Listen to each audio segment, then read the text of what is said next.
People believe a lot of crazy things. It seems to be pretty popular these days. And in an attempt to fight back against that, we've got another edition of Myths of American Politics.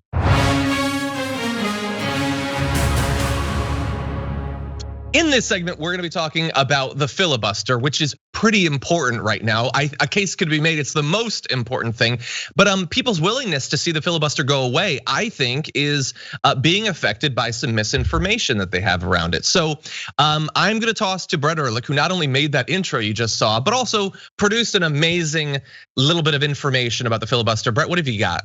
I just want to start off with this insane concept. John believes in the myths of American politics as a segment that really debunks a lot of the stuff that you see being messaged around that is just absolutely not true whatsoever. And this idea that the filibuster has been around since the dawn of time and is essential to heightening the discourse and making the Senate the highest form of a deliberative body in the history of the world is absolute hokum. It is false. Everything they say about the filibuster is absolutely wrong, and we're gonna prove it right now. Here's the first myth about the filibuster. The filibuster is in the Constitution. It is not. It couldn't be further from the Constitution. The mechanisms that allow you to set up the filibuster are in the Constitution, but the filibuster is even further removed from the Constitution that it is not even a rule in the Senate, as the Senate is allowed to make rules. And we'll get into that in a second. But first of all, John, did you hear that the filibuster was in the Constitution? And people are kind of pretending that it is? They certainly believe that it is a core thing. It is a core part of the Senate rather than an almost ever-changing set of circumstances, norms, traditions, and sometimes rules that have developed over time and been modified over time, including very recently. People, that's the context, but people don't think that. They think, oh, it's from Lincoln times and it's just been around for forever, so how dare you consider actually changing it? No, it hasn't been around forever and it does get changed from time to time. Changing it now would just be more change to something that has always been changed. Absolutely. And then let's go to myth number 2, which is maybe it's not in the Constitution, but then it's been around since like the very early days. No, my friend. The term filibuster is like 70 years younger than the United States of America. Senate.gov lays out this. The term filibuster, from a Dutch word meaning pirate, which already when you hear that it means pirate, it makes sense that Mitch McConnell would defend it, but it just means pirate. It is, how could it be a good thing and pirate? It says became popular in the 1850s when it was applied to efforts to hold the Senate floor in order to prevent a vote on a bill. Just to give you an idea of how the filibuster is not like a sacred thing. It means pirate. And there's something important about the 1850s. The 1850s. Wait, what's just a decade like any other? What's going on in the 1850s? The Civil War is like, here. And it has to do with that. The history of the filibuster is frequently people trying to keep civil rights from happening, which is insane because the Bill of Rights is the thing that protects the rights, the actual rights of minorities, of the minority. The filibuster is frequently used by people who are only in the minority because they're trying to hold up civil rights and act against the Bill of Rights. That's the problem. So there's that fact. It is not been around since the very early days. And by the way, even if it really fast, even if it were, it could still be changed, but it wasn't. Slavery was around since the very early days of the Constitution. It was. All right, but this is not about like even the difference between being someone who's about the what the founders intended versus what they wrote literally. Like this is even giving their framework of it.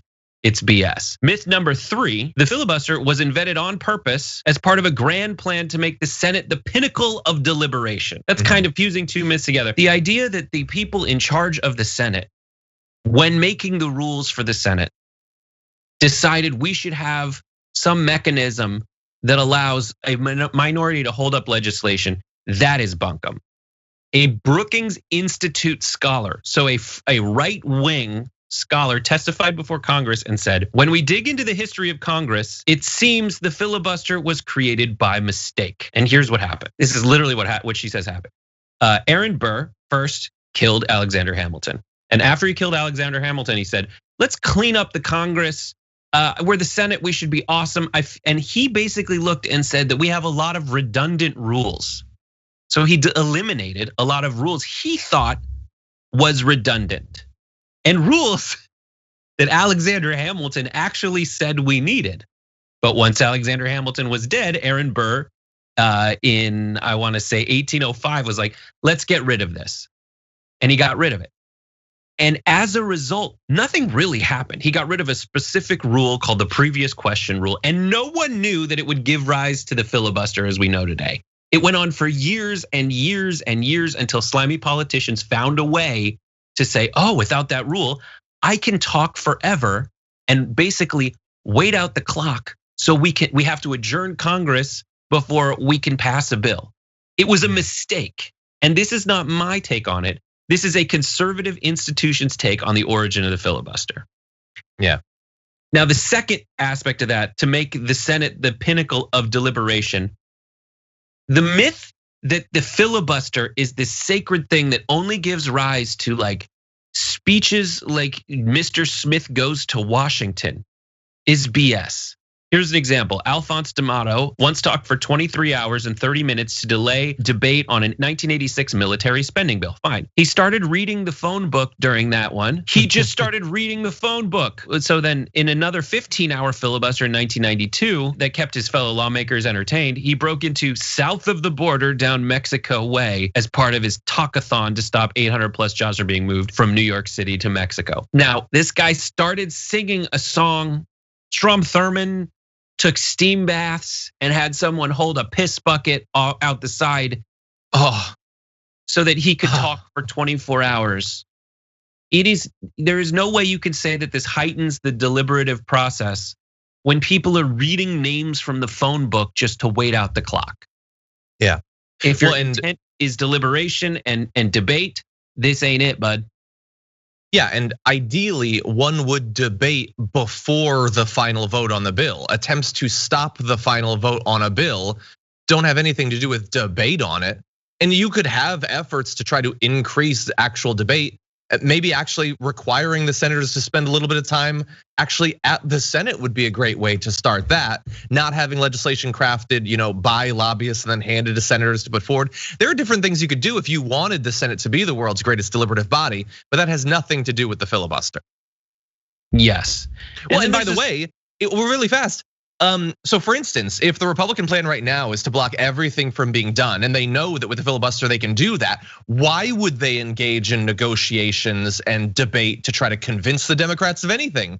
You know that you can just block it with the filibuster. So a case could be made that you could get more actual working together by getting rid of it. Yep. And it's almost gotten rid of already, and I'll explain that in a second. But here's the other one. The myth number 3 is that the filibuster is talking for a long time. Not anymore, kids. It used to be, this is a crazy arc of the filibuster. It allowed people to talk forever, and that got so annoying and counterproductive that in 1917, senators adopted a rule, Rule 22, at the urging of President Woodrow Wilson, that allowed the Senate to end a debate with a 2/3 majority vote, a device known as cloture. So basically the way it stands now is you just say you want to talk forever. You just say, I object. And you don't actually have to. You can hold it up. And to avoid all of this headache, there's this cloture vote that's like, no, 2/3 of us say that you can't do it. And yeah, you're gonna say something? Look, that in theory could be, wait, but then they can't do that. They can't start this cloture vote. That would be ending the filibuster, this grand tradition from the dinosaur times. But again, that is an attempt, that is a scaling back of the filibuster.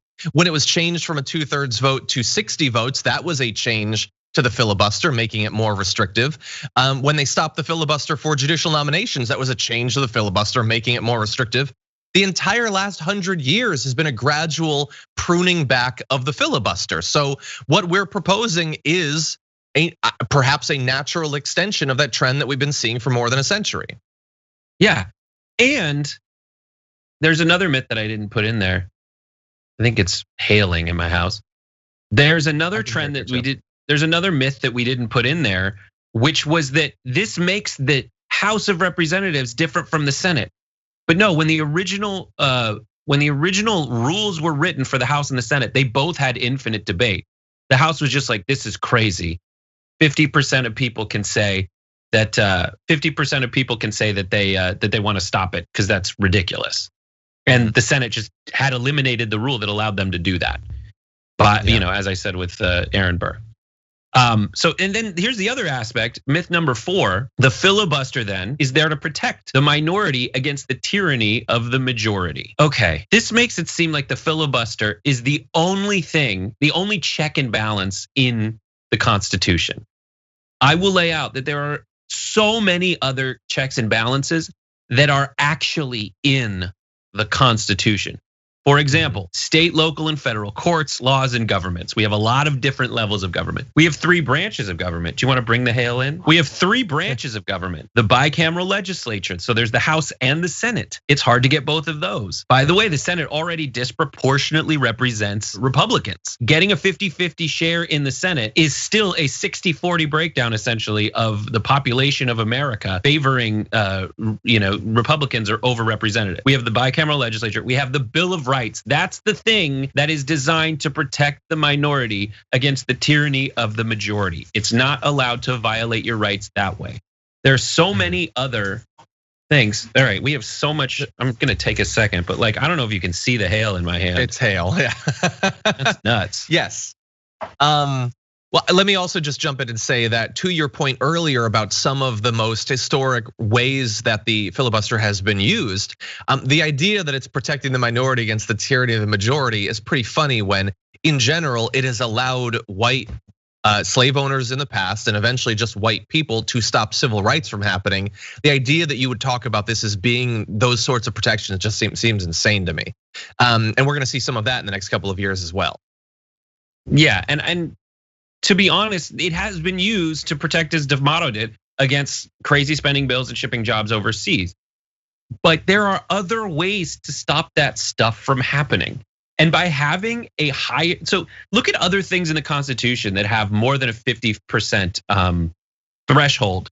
Those are like the last stops, right? It's getting rid of a president, convicting and removing. It is amending the Constitution to add an amendment to the Constitution. It's changing the Constitution. And then with this filibuster thing, add to that any law. That's wildly different. A law which after you pass it still has to go, still is under the judicial review, still has to get signed by the president, still has to make it through the other house. Yep. We have the checks and balances against it. And then this other one is the filibuster is rare. And John, you know that it's not. Yeah, exactly. Like when we talk about, as I've laid out, just another reform to the filibuster, as many reforms have been done, what you need to understand is that just as Brett said, the tradition of the filibuster as a thing where you have to stand and face public scorn potentially, that's not true. It's also not at all what it was, even for the huge span of history where it took decades after the founding of America for a rule to be removed that sort of made the filibuster. It took decades after that for the first filibusters to actually happen. Decades after that, they started limiting it, and then they made it easier to limit. It has also been becoming more and more common. And so I want you to take a look at this chart. This is absolutely insane how many more filibusters there are now than there were even just 10 years ago, let alone 20, 30, 40, 50 years ago. It is now an expected thing that applies to literally every single bill. And that was not the case during the vast majority of American history. In the past, it might be used to stop very particular pieces of legislation, as we've said, usually to stop civil rights from being passed. Now, as long as you can maintain 40 senators, you can stop virtually every single piece of legislation. And nobody can point to anything in the Constitution, any of the other founding fathers documentation released at the time. They never intended that to be the case, but that is very much the case. They intended the government to function, And for it to function, the filibuster is going to need to be reformed. And hopefully, with all this great information that Brett has put together, if you're having talks with people and they have some misconceptions about the history and the current status of the filibuster, you now have the information to correct them.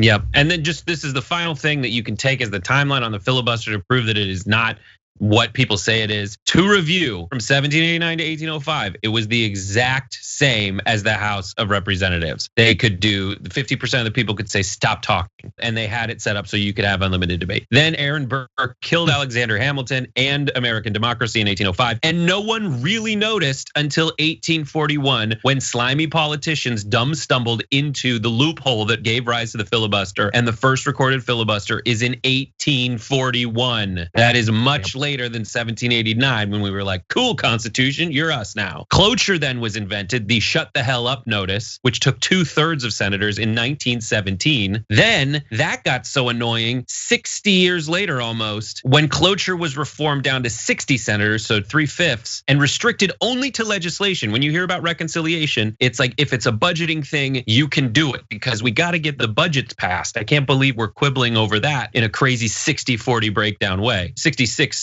33 breakdown way. And that happened in 1974. So the filibuster as we know it has only been around since 1974. And then here's the final part of the timeline. People pretend myths are real. See also electing US senators, which by the way, people think we always voted for our US senators on an individual basis.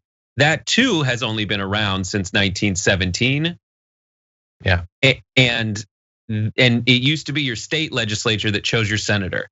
So there's so much about America that we pretend has been around since forever, and it just absolutely, provably, undeniably has not. Exactly.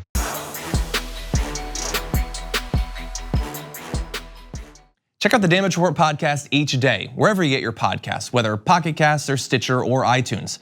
You can join me as I give you the news and stories you want, with a range of co-hosts and interview guests jumping in on the fun each day. Again, that's the Damage Report, wherever you get your podcasts. And if you get them at iTunes, don't forget to rate and review. Sometimes I'll read them live on the show.